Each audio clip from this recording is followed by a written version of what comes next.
Giannis Antetokounmpo yinjije Milwaukee Bucks mu mateka nyuma y'imyaka 50. Giannis, umusore wigeze gucuruza mu mihanda ya Athens, ubu niwe MVP, umukinnyi urusha abandi gukina neza basket muri NBA, nyuma yuko atsinze hafi kimwe cya kabiri cy'amanota yahaye intsinzi Milwaukee Bucks imbere ya Phoenix Suns.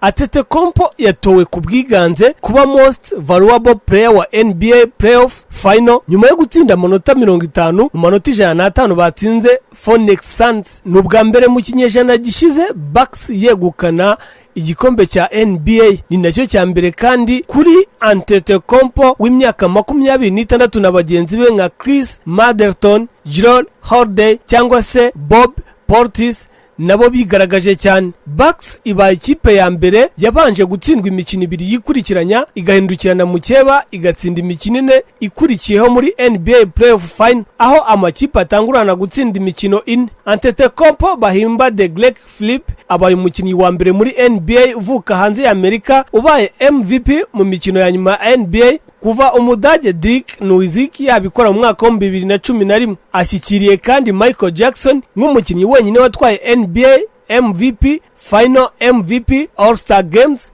MVP n'umukinnyi wugarurira kurusha abandi mu myaka yo gukina kwabo. Bitandukanye na Jordan, Antetokounmpo ageze kuri imihigo 4 mu gihe cy'imyaka 2 gusa. Intsinzi ya Bucks mu rukerera rwo kuri uyu wa gatatu ikuyeho icyizere kuri Chris Paul wa Suns wifuzaga gutwara igikombe cya mbere mu myaka 16 amaze muri NBA.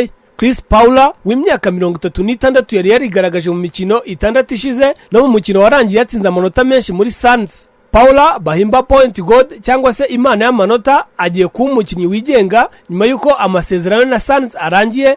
Phoenix Suns ishobora kongera amasezerano ye y'imyaka 2 kuri miliyoni 70 z'amadolari. Naho Antetokounmpo yishimiye guha igikombe Bucks imbere y'abakinnyi b'ibirangirire babiri baherukaga guha ikipe igikombe mu mwaka w'1971 aribo Oscar Robertson ndetse na Kareem Abdul-Jabbar. Mu mwaka wa 2013 Bucks yatoranyaga Antetokounmpo ari umuhungu w'imyaka 18. Yavuze ko rimwe izina rye rishobora kuzajya ahari irya Abdul-Jabbar na Robertson kuko nimero bambaraga ubu nta mukinnyi ushobora kuzambara muri Bucks. ESPN icyo gihe yavuze ko yagize ati mu myaka 15 mu myaka 20 ese wenda izina ryanjye rizaba riri hariya ku ruhande rwa Kareem Oscar Robertson?